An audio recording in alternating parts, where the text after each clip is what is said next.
સમગ્ર નહેરુ ખાનદાનના જૂઠ અને સત્ય, કઠોર પણ હકીકતભર્યા ખુલાસા જે દરેકે જાણવા જોઈએ। सावरकर और अंबेडकर की दोष ये थी, वो नेहरू से ज्यादा पढ़े लिखे थे।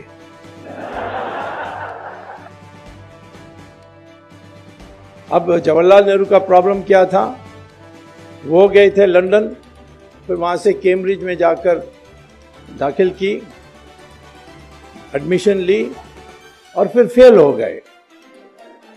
नेहरू परिवार में किसी ने भी आज तक कॉलेज की डिग्री प्राप्त नहीं की, सब फेल हुए हैं।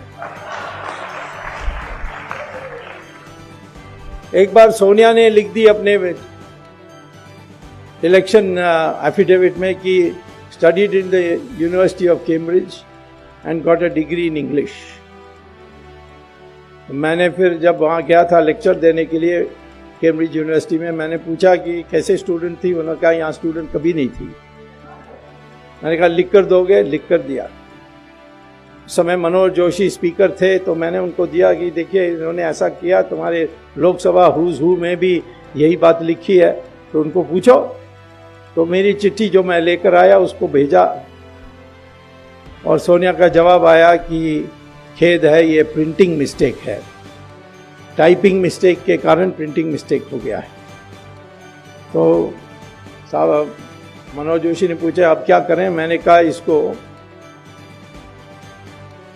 Guinness book of world record को भेज दो, longest typing mistake in history.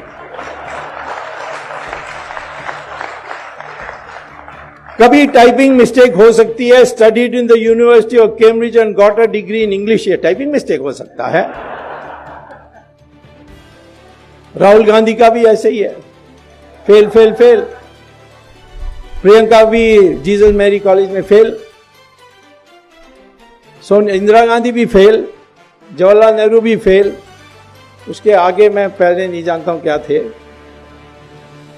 तो इसीलिए मैं कहता हूं कि जब वो सावरकर या अंबेडकर इनके बारे में सोचते थे, इनको ईर्ष्या आती थी और किसी तरीके से उनका बदनाम करने के लिए लगे हुए थे। जैसे अंग्रेज भी सोचते थे ये विचारक है, दिमाग फिरा देगा। जो मकौले ने देश में, हमारे देश में हीन भावना पैदा की, वो हीन भावना को ये हटा देंगे और फिर लोग खड़े हो जाएंगे। सुभाष चंद्र बोस के डर में अंग्रेज छोड़कर गए। ये किसने कहा? जिस प्राइम मिनिस्टर ने इंडियन इंडिपेंडेंस एक्ट पेश की थी पार्लियामेंट में, क्लेमेंट एटली, उन्होंने खुलेआम कहा था, क्योंकि अंग्रेजों का पहले से तय था, 200 साल से कई बार लिख चुके थे कि जिस दिन ये देश के, हिंदुस्तान के लोग खड़े हो जाएंगे लड़ने के लिए, उस दिन हमें छोड़कर जाना पड़ेगा। और खास तौर पर जब मिलिट्री विद्रोह करेगी तो हम एक दिन भी नहीं रहना चाहिए। क्योंकि पहली बार जब Robert Clive battle of Plassey जीतने के बाद मुर्शिदाबाद में जुलूस निकाल के गए, तो 5 लाख लोग इकट्ठे हुए, सब ने गुलाब की फूल उसकी पथ में डाली। तो जो अंग्रेज का कमेंटेटर है जॉन कूपर, उन्होंने पुस्तक में लिखा कि मैं देख के ये हैरान हो गया कि ये हारे हुए लोग, जिसने उनको हराया, उनको उनके पथ में गुलाब के फूल डाल रहे हैं। यदि इन 5 लाख लोग पत्थर उठा के फेंकते तो क्लाइव का नाम और निशाना कभी होता नहीं। और जब इस हिंदुस्तान में लोगों की मंशा बदलेगी, उस दिन अंग्रेजों को बोरी बिस्तर बांध करके तुरंत छोड़कर चले जाना चाहिए। और यही हुआ जब सुभाष चंद्र बोस की जो INA आई हमारे हिंदुस्तान में, उसकी असर सब पर पड़ी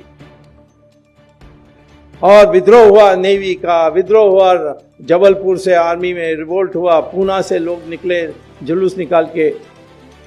तो सारे देश में एक आर्मी का विद्रोह दिखाई पड़ा 1940 में। उस समय उन्होंने ये तय किया कि अब जाएंगे और महात्मा गांधी ने एक बड़ा संगठन बना दिया। महात्मा गांधी की जो कंट्रीब्यूशन है कोई कम नहीं कर सकता। उन्होंने जो कांग्रेस पार्टी सिर्फ कॉकटेल पार्टी जैसे थी उसको बढ़ाकर उन्होंने मास बेस्ड पार्टी किया। कुछ भी सिद्धांत हो, कितने भी गलत हो, परंतु उन्होंने एक मास बेस्ड ऑर्गेनाइजेशन तैयार किया और अंग्रेज़ों को विश्वास था कि ये हमारी पीछा ना करेंगे और इसीलिए पावर इनको देकर चले जाएं।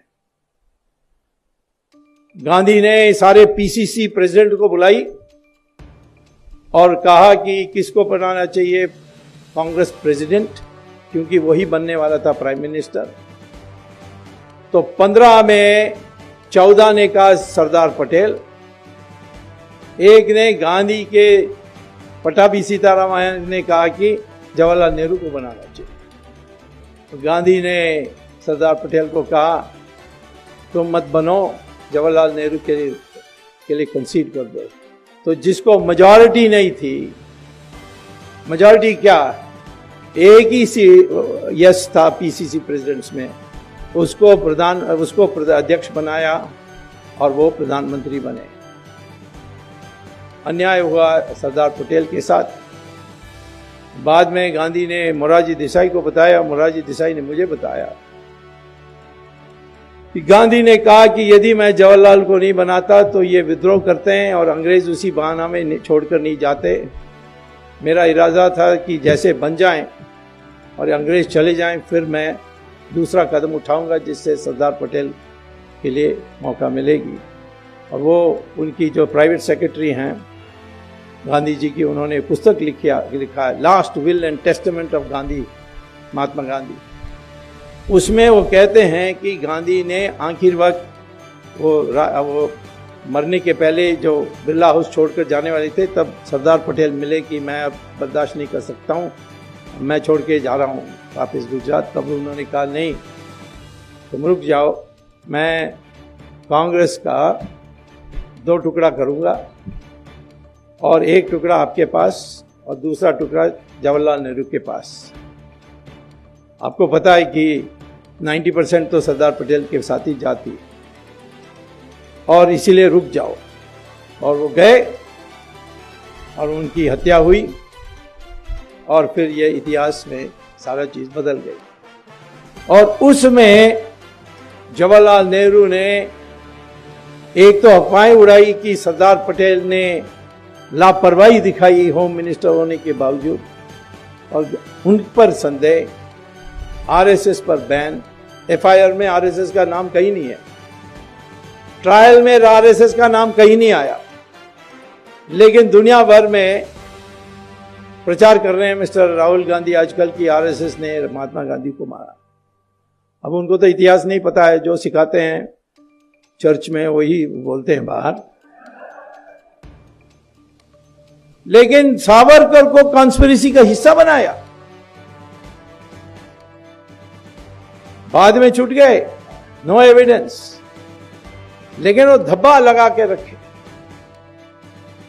और धीरे धीरे अब सावरकर की रिकग्निशन आ रही है। सावरकर की Indian independence, first war of Indian independence 1857, और बाद में उन्होंने हिंदुत्व पर जो पुस्तक लिखी, उससे हमारी लोगों की मंशा बदलने लगी। लेकिन क्योंकि कांग्रेस की राज थी, उन्होंने ये सारे आने नहीं दिया। उन्होंने सोचा कि यदि हिंदू इकट्ठा हो जाएंगे तो फिर हम कभी चुनाव नहीं जीत सकते, क्योंकि हिंदू को विभाजित करो जात पर, प्रांत पर, भाषा पर, और अल्पमत को। શું આપણે ભારતીયો સોનિયા અને તેના સંતાનોના ઇટાલિયન ડીએનએ પર 100% વિશ્વાસ કરી શકીએ?